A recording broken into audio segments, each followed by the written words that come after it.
The town of Blackridge sat quietly at the edge of nowhere, the kind of place where time seemed to move slower and secrets had more space to breathe. Old stories floated through the streets like whispers carried on the wind, and none was more enduring than the one about the house on Ridgeway Lane. It was the kind of story told to frighten children into obedience, the kind that old men swore was true, but never admitted they'd seen with their own eyes. The house had been empty for nearly a century, but the legend lived on that anyone who dared to spend a night under its roof would never wake again. The house itself was an enormous stone structure, weathered by rain and sun until it seemed more ruined than home. The paint had long since peeled away, leaving gray wood that looked almost like bone. The windows stared out at the road with glass panes clouded and cracked, like tired eyes, too weary to close. The front gate leaned on its hinges, groaning whenever the wind pushed it. People who passed by swore they heard sounds from within, low footsteps, doors creaking open and shut, and sometimes even a voice calling softly in the dark. Most avoided even walking on that side of the street after sundown. But stories, no matter how chilling, are powerless against desperation. That was why the Carson family, newly arrived in town, decided to move in. Daniel Carson was a man in his late 30s, a school teacher who had been forced to leave his job in the city after budget cuts and some troubles he never discussed. His wife Eleanor was practical and weary of renting cheap apartments that swallowed half of their income. They had a little boy named Thomas, 7 years old, with wide eyes and a fascination for stories he wasn't supposed to hear. When the old house came up for sale for a price so low it was practically being given away, Eleanor had hesitated. Everyone warned her, even the agent who showed the property, but Daniel, always the skeptic, dismissed it. He said people had wild imaginations, that stories grew with time like vines choking truth. He convinced her that it was a chance they couldn't afford to miss. "It's just a house," he said with a laugh. "4 walls and a roof. Nothing more." So they moved in on a gray morning in late autumn. The air smelled of damp leaves and smoke from the chimneys of neighboring homes. The moving truck creaked to a stop in front of the house, and Thomas pressed his face against the car window, staring at the looming structure. He whispered, "It looks like it's waiting." Eleanor shivered at his words, though she told herself it was only the chill in the air. Inside, the house was larger than they expected. The ceilings arched high, with beams blackened by time. Dust lay thick on the floors, disturbed only by their footsteps. Cobwebs hung like lace from the corner. Every door they opened revealed more rooms than the last, as if the house had been designed to confuse its occupants. There was a long hallway upstairs lined with doors that seemed to stretch farther than the exterior walls should have allowed. Eleanor frowned, trying to measure the distance in her head, but Daniel brushed it off. "Old houses are strange," he said. That first day passed in a blur of cleaning and unpacking. The hours slipped away as they scrubbed, hammered, and arranged their furniture. Thomas explored every corner, sometimes vanishing for long stretches, until his parents had to call him back. He seemed especially fascinated by the basement door, a heavy oak slab at the far end of the kitchen. It was locked tight, the key nowhere to be found. "What's down there?" he asked. Daniel told him it was probably just storage, nothing exciting, but the boy lingered by the door, pressing his ear against it as if he could hear something moving below. As evening fell, the house grew colder. The wind picked up, rattling the shutters and sending faint moans through the chimney. They lit a fire in the main room and ate dinner off paper plates, too tired to unpack the dishes. Thomas grew quiet, staring into the flames with an expression Eleanor couldn't read. When she asked him what was wrong, he said, "Someone's going to come tonight." She told him not to be silly, that it was just the newness of the place making him nervous. But he didn't smile, and when she tucked him into bed upstairs later, he clung to her sleeve and whispered, Don't let them in. Daniel laughed when she told him. He poured himself a glass of cheap whiskey and sank into the old armchair they'd brought from their last apartment. Kids pick up on stories, he said. That's all it is. You'll see. By morning, he'll have forgotten all about it. But Eleanor wasn't so sure. The house had a way of pressing down on her as though the walls themselves were listening. The first night stretched on endlessly. Eleanor lay in bed beside her husband, wide awake listening. The silence was not silence at all. It was filled with the creaks of settling wood, the distant whistle of wind through unseen cracks, and something else, something that sounded like soft footsteps, pacing in the hallway outside their door. She nudged Daniel awake, but when he rose to check, the hallway was empty. Old houses make noise, he muttered, half asleep, before returning to bed. Eleanor tried to believe him. At some point she drifted into a restless sleep, only to be startled awake again. This time she heard a door creak open somewhere down the hall, followed by the faint sound of whispering voices. She sat up, her heart racing, but when she strained to listen, the whispers faded into nothing. She almost convinced herself she'd dreamed it, until she noticed the floorboards outside their room, pressing down one by one, as though someone invisible was walking slowly toward their door. Her breath caught. She shook Daniel harder this time, whispering urgently, "Listen." But by the time he stirred, the sound had stopped. He looked at her with irritation. "You're just nervous. It's the first night. Go back to sleep." He turned over, leaving her staring at the ceiling in the dark, every muscle tight with dread. Meanwhile, in his own room at the end of the hall, Thomas was not asleep at all. He lay under the covers, eyes wide open, staring at the shadow that had appeared just beyond his window. The curtains fluttered, though the glass was closed, and the shadow shifted, as though someone was standing outside peering in. Slowly, it raised a hand and pressed it against the pane. The glass frosted where the shape touched, as if the night itself had left its mark. Thomas pulled the blanket over his head, holding his breath. He wanted to scream for his mother, but he was too afraid to make a sound. The house on Ridgeway Lane had welcomed its first new occupants in nearly a century, and as the wind howled outside and the fire burned low in the hearth, it seemed to settle around them, breathing deep and waiting for the night to take its course.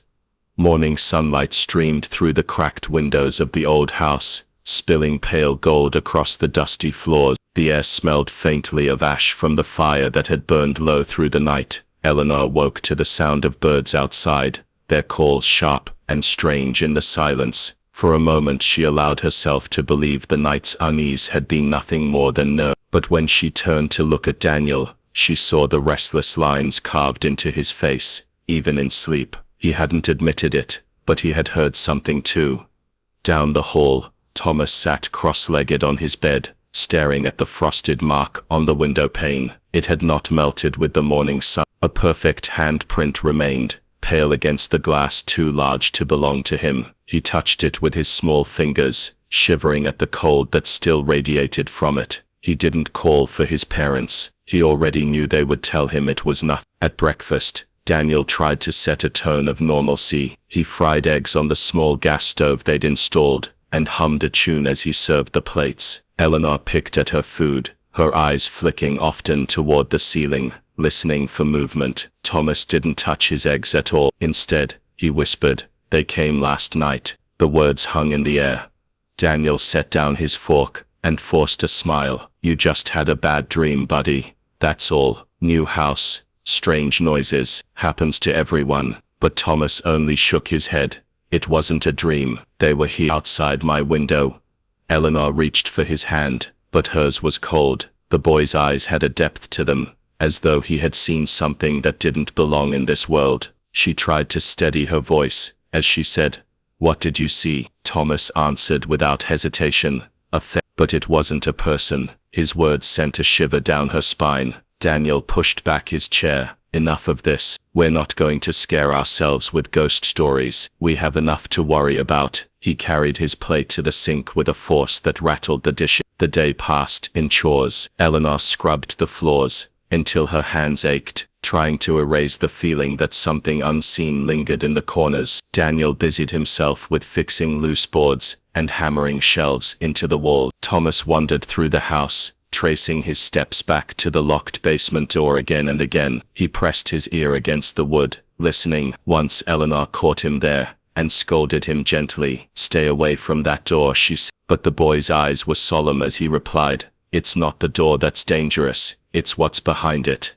By late afternoon, clouds rolled in heavy and low. The sky darkened far too early, and the wind rose until it whistled through the cracks in the roof. Daniel lit lanterns in the downstairs rooms, filling the house with a flickering glow. Shadows leapt across the walls, long and thin, like fingers reaching. Eleanor tried to ignore it, but she could not ignore the sound of footsteps upstairs, even though all three of them were gathered in the kitchen at the time. Daniel froze mid-sentence. His eyes darted toward the ceiling, and for once he didn't laugh it off. Slowly, he climbed the stairs, the boards groaning under his weight. Eleanor clutched Thomas's hand, waiting. From upstairs came the sound of doors opening, one after another, as if someone unseen was checking each room. Then Daniel's voice called down, tense and sharp.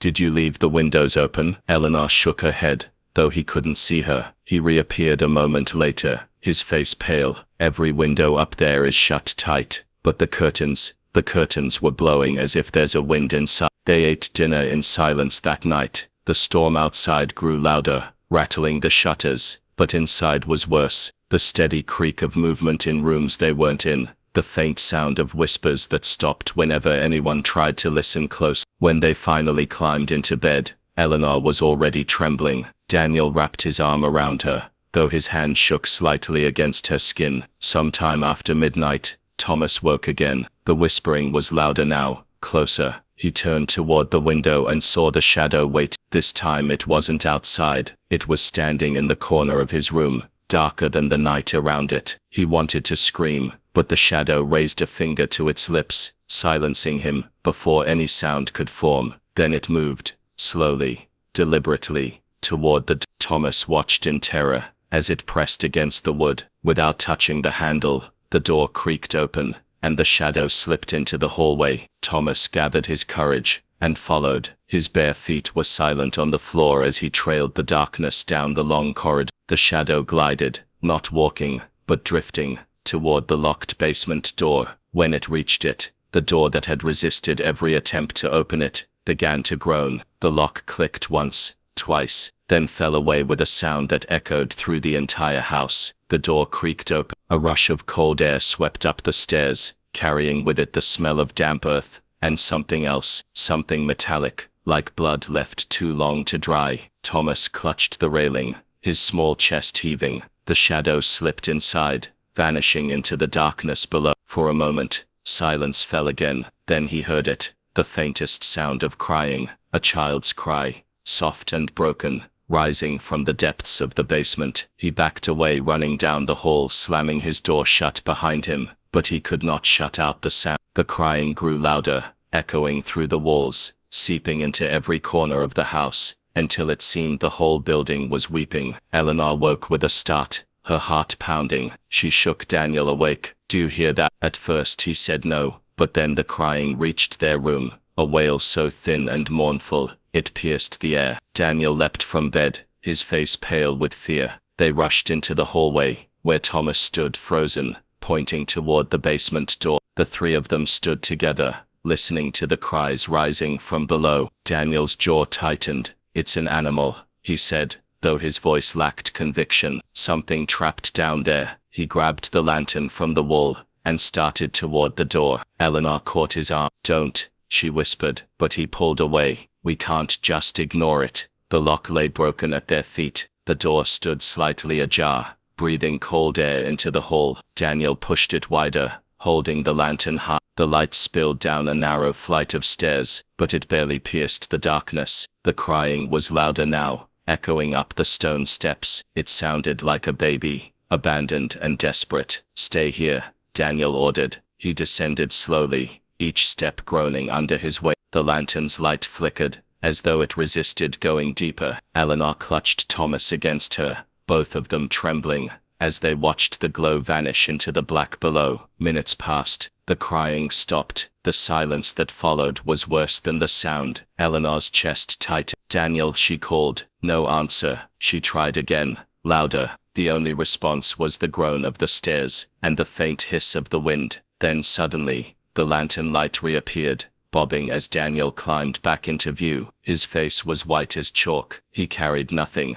"What was it?" Eleanor demanded. Daniel shook his head, his mouth opening and closing without words. Finally he whispered, "There's nothing down there, nothing alive." He locked the door again, though the broken latch made it useless. Then he turned to them, his voice hoarse. "But something wants us to believe there is." That night, none of them slept. The house shifted and moaned, and from the basement came sounds too faint to be real: scratching, footsteps, and sometimes, when the wind died, the echo of a lullaby sung by a voice that did not belong to any of them. The next morning brought no comfort.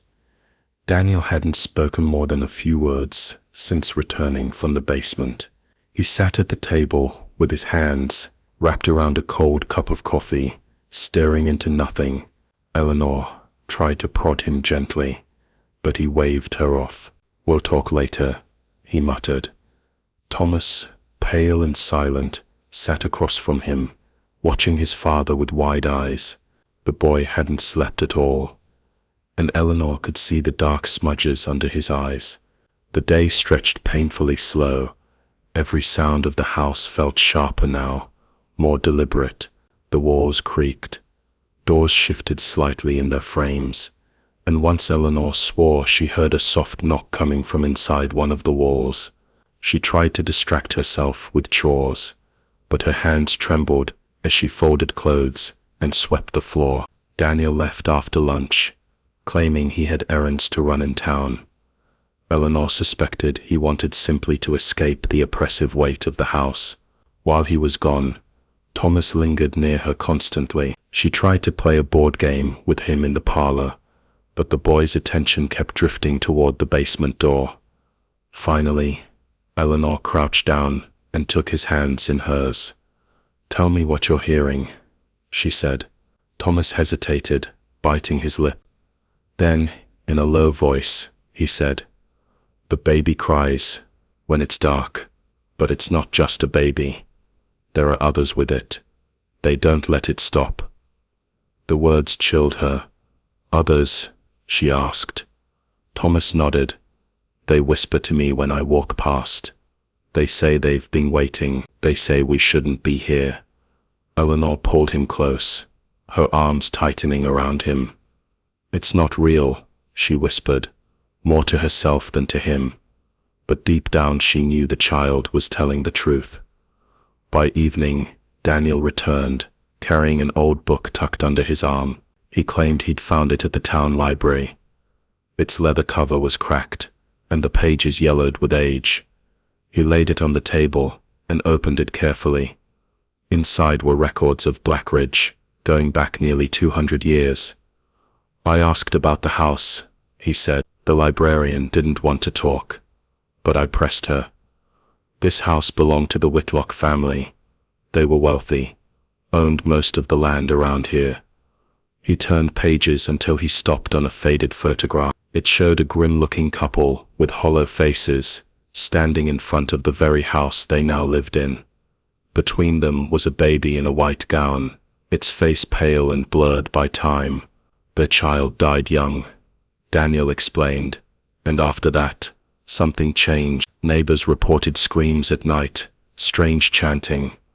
The family shut themselves in. Months later, no one had seen them, so the sheriff broke in." Eleanor leaned closer. "What did they find?" Daniel's mouth tightened. "They found everyone dead. Parents, servants, even the child's crib was empty.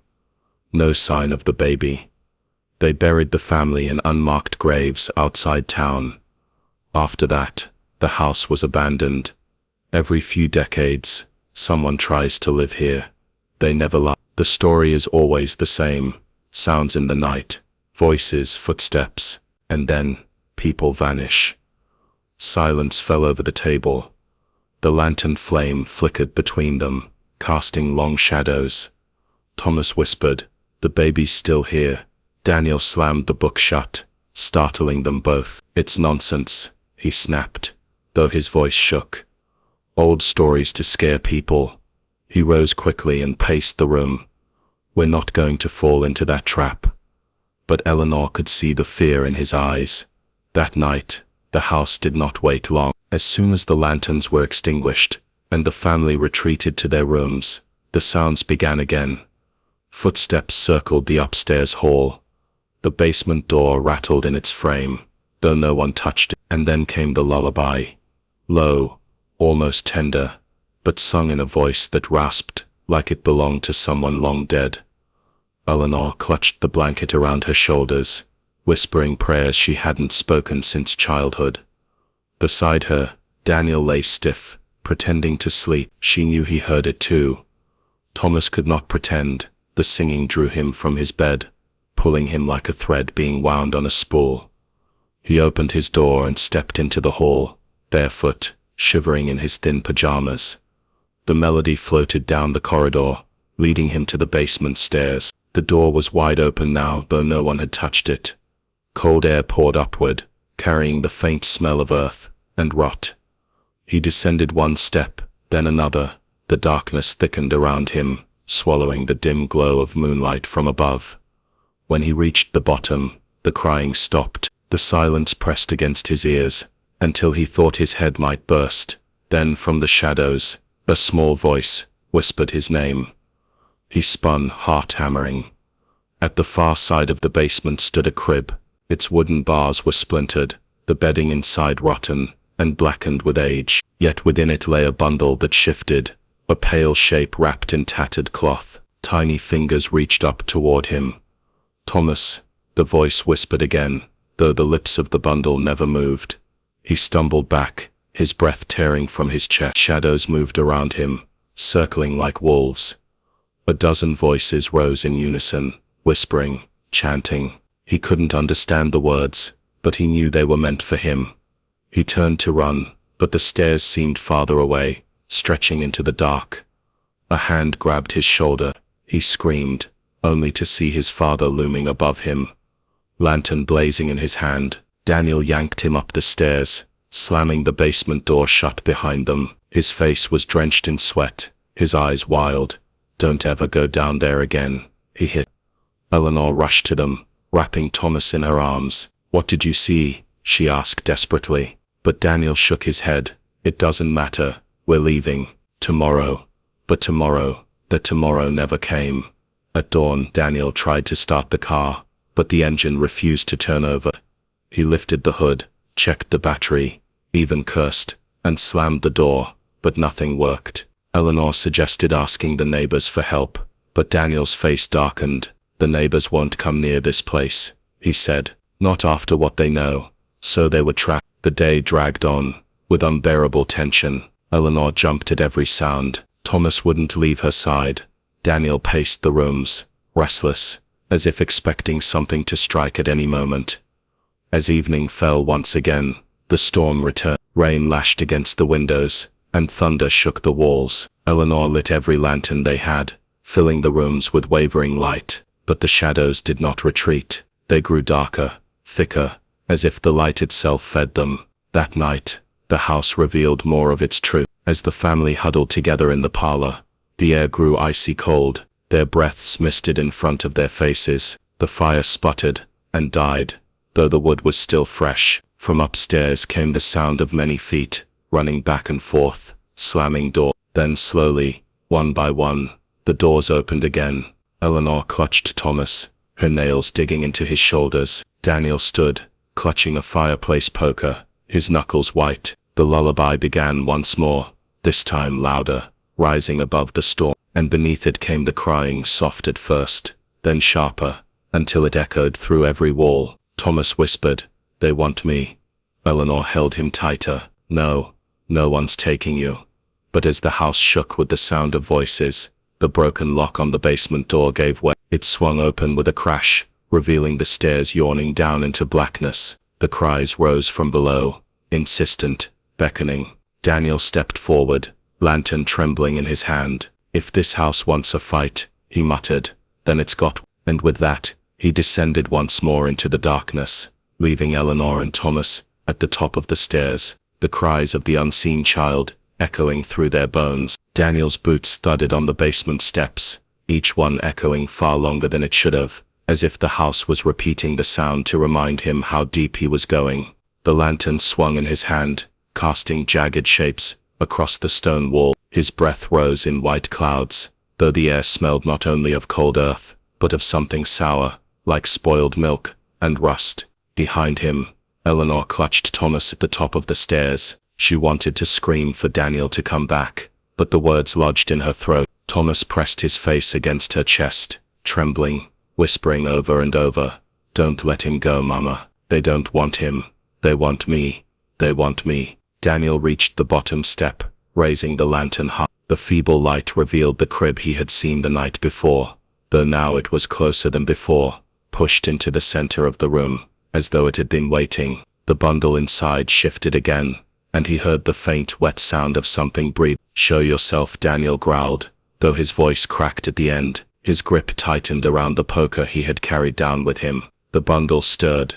Slowly, the rotting fabric peeled away, and for an instant he glimpsed the pale curve of a baby's face. Its skin was too smooth, almost waxen, its eyes wide open and dark as tar. Then its mouth stretched, unnaturally wide, revealing not a child's gums, but a jagged line of blackened teeth. The cry that followed was not a baby's. It was layered, many voices shrieking together through the tiny body. The sound rattled the lantern's glass, and sent Daniel stumbling back. Shadows surged along the basement walls, peeling away from the stone like smoke given form. They gathered around the crib, tall and thin, their heads bending at unnatural angles. Daniel's hand shook as he lifted the lantern higher. "What do you want?" he shouted into the darkness. The voices answered at once. Life, breath, blood.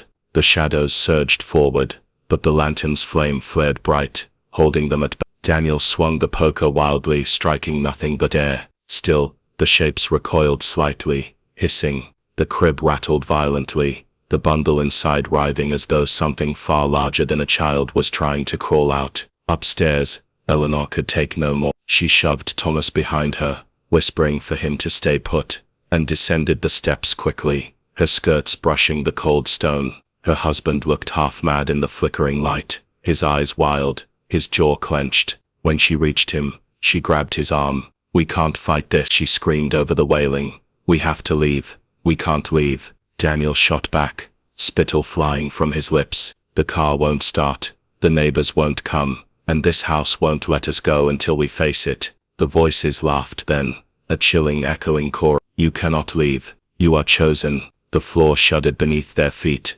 dust cascading from the ceiling. Eleanor clung to Daniel as cracks spread across the stone floor, splitting open into jagged mouths of blackness. From the depths of those cracks, pale hands began to reach, clawing toward them with long brittle fingers. Thomas, unable to obey his mother's command, appeared at the top of the stairs, his wide eyes locked on the crib, and the wailing stopped. Silence filled the basement, heavy and expectant. Slowly, the tiny bundle lifted its head, and in a voice that was both a baby's cry and the whisper of 100 graves, it called, "Thomas." The boy froze. Eleanor screamed for him to run, but his feet moved forward as though pulled by invisible string. Step by step, he descended, his face blank, his eyes glazed. The shadows withdrew slightly, bowing almost, making way for him. Daniel lunged, dropping the lantern in his rush. He caught Thomas halfway down and lifted him into his arms. "Not my son," he roared,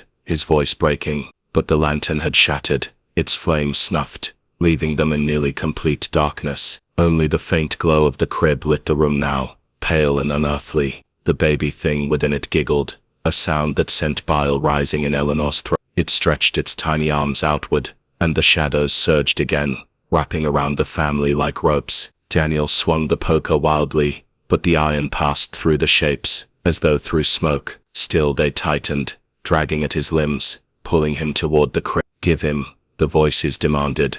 "Give the child, and you may leave." Eleanor's scream cut through the dark. "Never." She clutched Daniel's arm, refusing to let go even as the shadows clawed at her face and arms, leaving icy burns in there. Thomas began to cry, breaking free of his trance, his little arms clutching desperately at his father's neck. "I don't want to go," he sobbed. The shadows recoiled slightly at the sound, as if the boy's tears burned them. Daniel noticed. He pulled Thomas closer and whispered urgently, "Cry, son. Don't stop. Let them hear you." The boy wailed louder, his sobs echoing painfully in the vast basement. The shadows hissed and shrank, the hands retreating into the crack. The crib rocked violently, the bundle thrashing as if in agony. The voice that had once whispered his name now screamed, shrill and furious, "You cannot deny us." Daniel seized the moment. He grabbed Eleanor's hand, yanking her toward the stair. The three of them stumbled upward, tripping over one another, clawing for the light above. Behind them, the basement roared like a living beast, the cries and screams of countless voices blending into one. The stairs shook, and Daniel feared they would collapse before they reached the top. But at last they burst into the hallway, slamming the door shut behind them. For a moment, all was still. Their ragged breathing filled the air. Eleanor collapsed to her knees, clutching Thomas to her chest, rocking him back and forth. Daniel leaned against the wall, the poker slipping from his hand, his body trembling with exhaustion. Then came the sound, a soft knock at the door. 3 slow taps, polite, deliberate. The family froze. The knock came again, followed by the voice of a child. "Please, let me out. I'm so cold." Eleanor pressed her hands over Thomas's ears, whispering, "Don't listen." Daniel, shaking his head violently, began hammering wooden boards across the basement door, his hands bloody from splinters. "We'll seal it," he said, his voice hoarse. "We'll trap it down there." But deep in his heart, he knew the truth. It wasn't trapped. It never had been. That night, they tried to stay awake together in the parlor, lanterns burning all around them. Thomas fell asleep eventually, his head resting in Eleanor's. She stroked his hair, her own eyes heavy with exhaustion. Daniel sat opposite them, the poker in his lap, staring at the boarded-up door down the hall. When the lullaby began again, it wasn't from the basement. It came from upstairs, from Thomas's bed. Eleanor's head snapped up, her heart freezing. Daniel rose slowly to his feet, the poker clenched tight, his face ashen. The song grew louder, the same haunting tune, but now sweet, coaxing, as if sung just for the boy. Thomas stirred in his sleep, murmuring softly, reaching out as if for someone's hand. Eleanor held him tighter, her nails digging into his skin, her voice breaking as she whispered, "No, no more." The house groaned in response, its walls creaking, the windows rattling in their frame. The shadows stretched along the floor, slithering toward them, wrapping around their lanterns one by one. One by one the flames sputtered out, plunging the room into darkness. Only the sound of the lullaby remained. And somewhere above, in the empty room where Thomas's bed now stood, something began to laugh. The laugh that echoed through the house did not belong to any child. It was too sharp, too cruel, the kind of sound that made Eleanor's skin crawl and Thomas whimper in his sleep. Daniel gripped the poker with both hands, his knuckles bone white, as he stared up at the ceiling where the sound originated. The shadows crept along the walls like oil, pulsing with the rhythm of the laughter. "We can't stay here," Eleanor whispered, her voice cracking. "Daniel, we can't survive another night." "I know," he said, though his eyes were fixed upward, his expression distant. "But where do we go? The car won't run. The road's too far to walk with Thomas, and even if we did," he stopped himself. But she saw the thought finish in his face. "Even if we did, the house would follow." The laughter faded into silence, replaced by a low humming that rolled through the beams and floors, like the house itself was alive and vibrating with some dark joy. Eleanor hugged Thomas tighter, rocking him awake. The boy blinked groggily and whispered, "They're coming again." Before she could answer, the lanterns flickered and died completely. Blackness swallowed them, thicker than the storm outside. Daniel raised the poker defensively, his body tense, his ears straining. In the darkness, whispers surrounded them, not from one direction, but all around, as if the walls themselves had mouths. "Give him the child, blood for breath." Eleanor clutched Thomas to her chest, so tightly he whimpered. "You'll never have him," she screamed into the dark. Her voice echoed back distorted, like someone else had repeated her words in mockery. The floorboards groaned, bending beneath invisible weight. Daniel swung the poker blindly, each movement slicing only empty air. Suddenly, something seized his arm, cold, skeletal fingers gripping hard enough to bruise. He yanked free with a cry, stumbling back. Eleanor's scream pierced the air as shadowy hands erupted from the floor. Reaching for Thomas, she kicked and clawed at them, her nails tearing on wood, but still the hands reached higher. Daniel dropped to his knees beside her, driving the poker down into the shadows. To his shock, one of the hands recoiled, shrieking with a voice not human. Encouraged, he swung again, and the shadows shrank back briefly. But their retreat was not defeat. It was strategy. They pulled away only to surge toward him, wrapping around his legs, dragging him down. He fought, slashing wildly, but the poker passed through most of them uselessly. "Run," he shouted to Eleanor, his voice raw. "Take Thomas and run." She shook her head violently. "I won't leave you." The house trembled with a roar, shaking dust from the rafters. The boarded basement door rattled violently, as though something massive was throwing itself against it. The sound of crying returned, louder than ever. Dozens of voices now, each one wailing in unison. Then, as if answering the cries, Thomas spoke. His small voice rose above the chaos, steady despite his fear. "I know what they want." Eleanor and Daniel froze, staring at him. The boy's eyes glistened, not with terror, but with a strange, distant clarity. "They want me," he said softly. "If I go, they'll stop." "No," Eleanor choked, shaking her head, tears spilling down her face. "No, don't you ever say that." She pressed him against her chest, rocking as if she could hide him from the house itself. Daniel struggled against the shadows, his voice breaking as he said, "Don't listen to them, son. They lie." But deep down, both parents knew the truth. The voices hadn't lied. From the first night, everything had led to this. The house wanted Thomas. The floor split open with a violent crack, a jagged fissure tearing across the parlor. From the darkness below, pale faces emerged, dozens of them, their hollow eyes fixed on the boy. Some were children, some adults, but all wore the same expression, hungry, pleading, eternal. They reached upward, their mouths moving in unison. "Give him, give him, give him." Eleanor screamed and stumbled back, nearly tripping over the crack. Daniel fought his way to her side, seizing her arm. "We can't give him to them. We fight. No matter what it takes. We fight." But the shadows surged with new force, knocking the poker from his hand. It clattered uselessly across the floor. In an instant, they had wrapped around him, dragging him toward the fissure.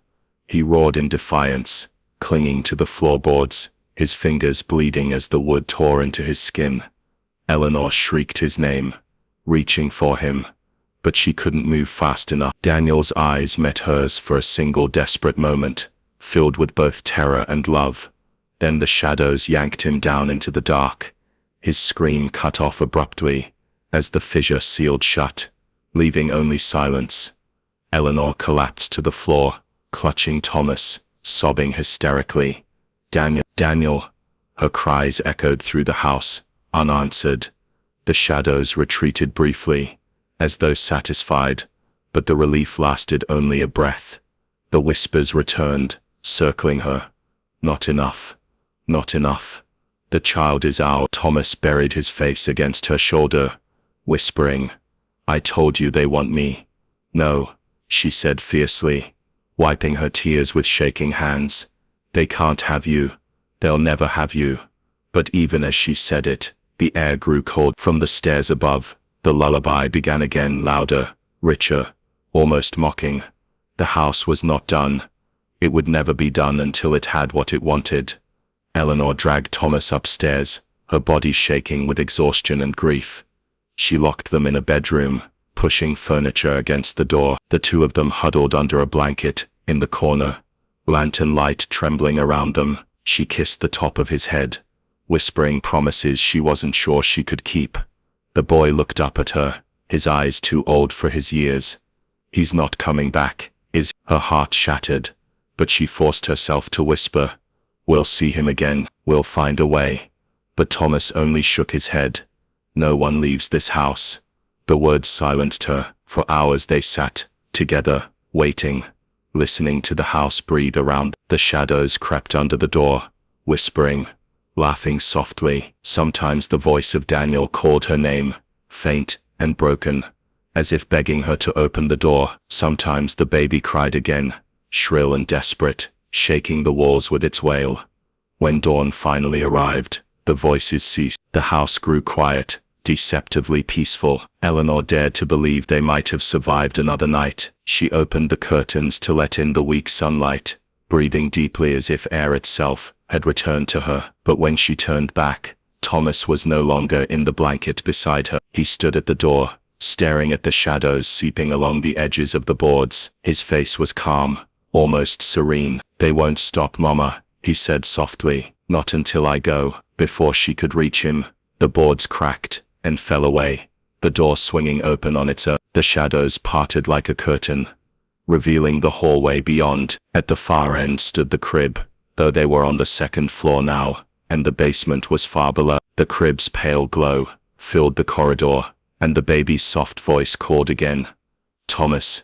Eleanor screamed, lunging forward, but Thomas took a step toward it, and the house, patient and eternal, waited for its due. Eleanor's scream tore through the hallway. As Thomas took that first step toward the glowing crib, she lunged and grabbed his wrist, yanking him back, with a strength born of desperation. "No, you're not going," she cried, her fingernails digging into his small arm, as though her grip alone could anchor him to life. The boy didn't fight her, but his expression didn't change either. His eyes stayed fixed on the crib at the far end of the corridor. The glow pulsed brighter, bathing the walls in pale light that seemed to breathe like a living thing. The air was thick with the sickly sweet smell of milk, gone sour, and beneath it, the sharp tang of iron. "Don't you hear it, Mama?" Thomas whispered, his voice strange, "It's calling me. It's been calling since the first night." "I don't care what you hear," Eleanor snapped, pulling him against her chest. "You're mine.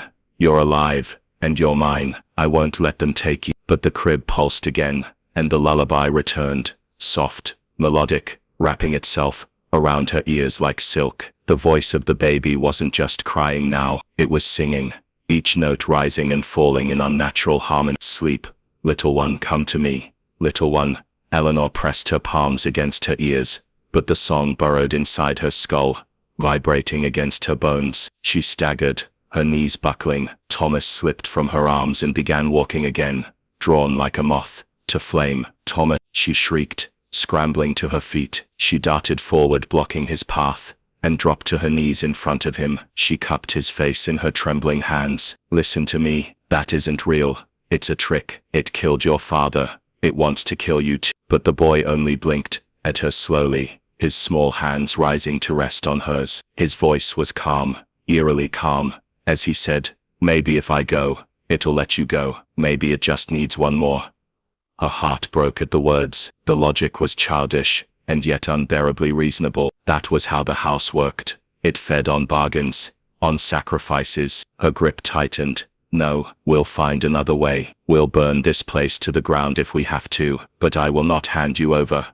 A sudden slam shook the house, rattling the floorboards beneath them. The walls trembled as though struck by invisible fists. Paint cracked and flaked from the ceiling, falling like dust. The glow of the crib surged so violently that Eleanor had to shield her eyes. When she looked again, the hallway had the walls had stretched impossibly long, the floor bending downward, as though sloping into some endless abyss. At the far end, the crib floated just above the ground, swaying gently, and around it, dozens of figures now lined the corridor, faded silhouettes of children, parents, entire families. Their faces were blank, yet their bodies leaned forward, reaching towards Thomas. "Come with us," they whispered in one dreadful voice. "Join the rest." Eleanor stood, fury boiling in her chest. "You can't have him," she screamed at the shadows. "You can take me, take my soul, my body, whatever you want, but you will never have my son." The silhouettes paused, their heads turned slightly, as though considering her offer. Then slowly, the whispers shifted. Mother for child, mother for child. Eleanor froze, her heart hammering. She hadn't meant it as a real offer, but the house had taken it as one. She glanced down at Thomas, whose wide eyes glistened in the pale light. No, Mama, he whispered.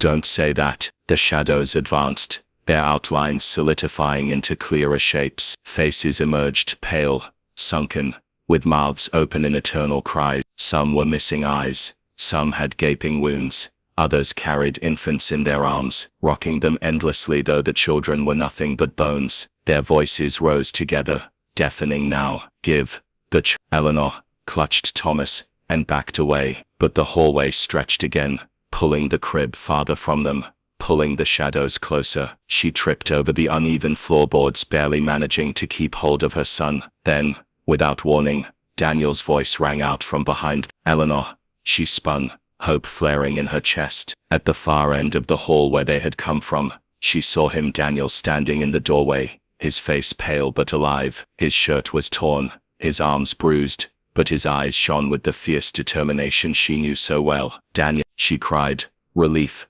and disbelief mixing. She shoved Thomas behind her and ran forward, but as she did, her steps faltered. His feet didn't touch the ground. His shadow was gone, and when he smiled at her, his teeth were far too sharp. Come, he said, beckoning with an outstretched hand. His voice had the same cadence as the lullaby. Bring him to me. We'll be a family again. Just give him to me, Eleanor. It's the only way. Her breath caught in her throat. It wasn't Daniel. It was the house wearing his face, his voice, his love like a mask. Rage exploded inside. You won't fool me, she spat. You'll never be him. The figure's smile widened, until it split unnaturally, stretching ear to ear. With a guttural hiss, it dissolved into a storm of shadows that surged toward her. She threw herself over Thomas, bracing for him, but instead of consuming them, the shadows circled tightly, forming a barrier. The figures of the dead pressed against it, clawing, shrieking,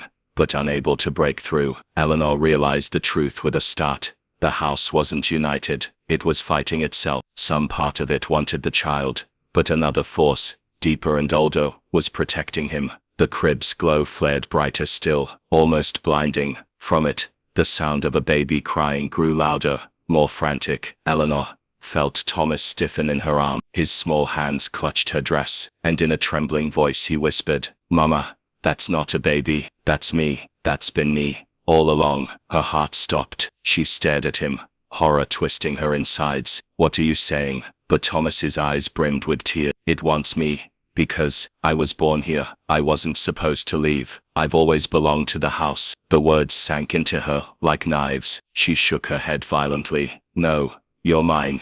You're flesh and blood. You're my son. But as the shadows shrieked, the figures pressed harder against the barrier, and the crib's glow reached a fever pitch. Eleanor knew it was true. The house hadn't just chosen him. It had created him. He was its child as much as her. The barrier began to collapse, the shadows buckling under the weight of the dead. Eleanor clutched Thomas tighter, sobbing, I don't care what it made you. You're mine, Thomas. You'll always be mine. The crib rocked violently at the end of the hall, the crying twisting into a scream of fury. The walls splintered, the ceiling cracked, the floor shook like an earthquake. The house itself was unraveling, breaking apart to claim what it believed was rightfully its own. And Eleanor realized with cold certainty that she had only one night left to save him. The ceiling split open with a sound like thunder, raining splinters of wood and plaster down around them.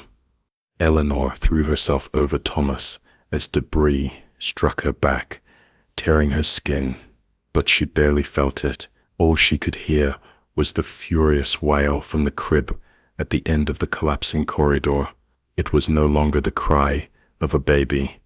It was a roar, guttural and ancient, reverberating through the walls, through her bones, through her very soul. The shadows that had circled to protect them shattered like glass, dissolving into smoke that the dead figures inhaled greedily, their hollow mouths opening wider as they shrieked for Thomas.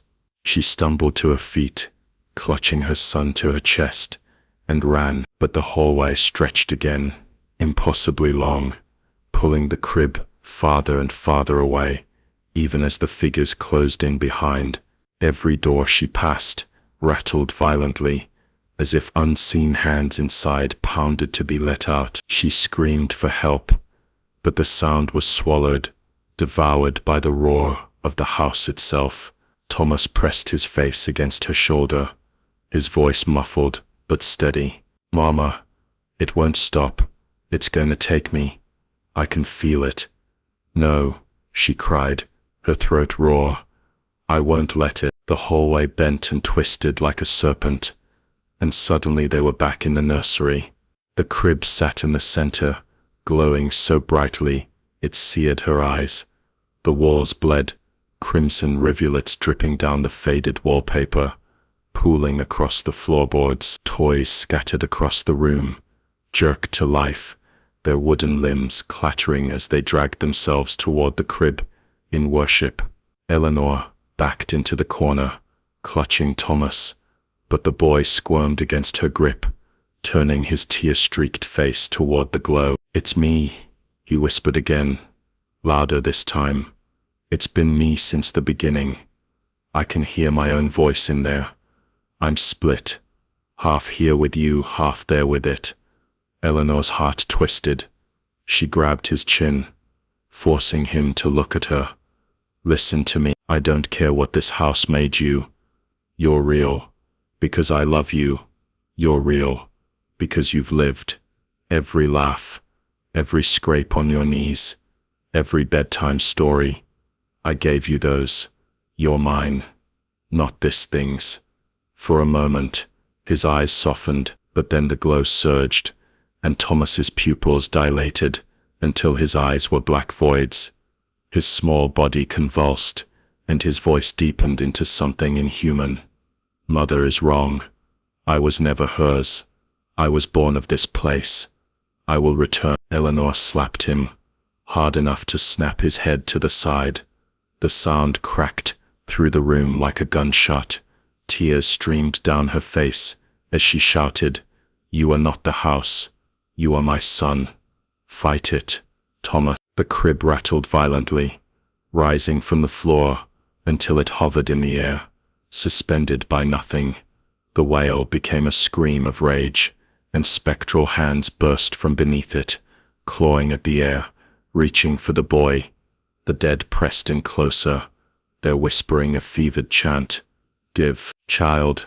Eleanor knew then that she had no choice. The house would never stop. It would claw through eternity until it claimed him. Unless she broke it. She shoved Thomas behind her and stood tall, her body trembling but her voice steady. "You want a mother for a child," she screamed at the crib. Take me instead. End it here." The chanting stopped. The room fell silent, suffocatingly so. The crib lowered slightly, as though considering, then the glow dimmed, the screaming softened into a hiss, and the spectral hands turned toward her. Thomas screamed, "No, Mama, don't." She turned and cupped his face, kissing his forehead. "Hush, my love. You'll live. You'll grow. That's all I ever wanted. That's all a mother wants."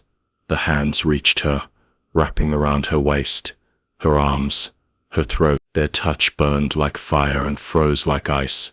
All at once, Eleanor cried out, her body convulsing as they pulled. Thomas clawed at her skirt, sobbing hysterically, but the hands were too strong. They dragged her across the floor toward the crib. The glow consumed her, burning her skin, searing her lungs. She screamed, but she didn't resist. She let them take her, every ounce of her love fixed on the boy who watched in horror. "Live, Thomas," she shouted through the agony. "Live, for me." The crib exploded in blinding light. When Thomas opened his eyes, the nursery was gone. He was lying in the front yard of the ruined mansion, dawn breaking over the horizon. The house stood behind him, its walls blackened, its windows shattered. Smoke curled from its roof like the last breath of a dying beast. And then, before his eyes, the entire structure groaned and collapsed inward, folding in on itself, until nothing remained but a smoldering crater.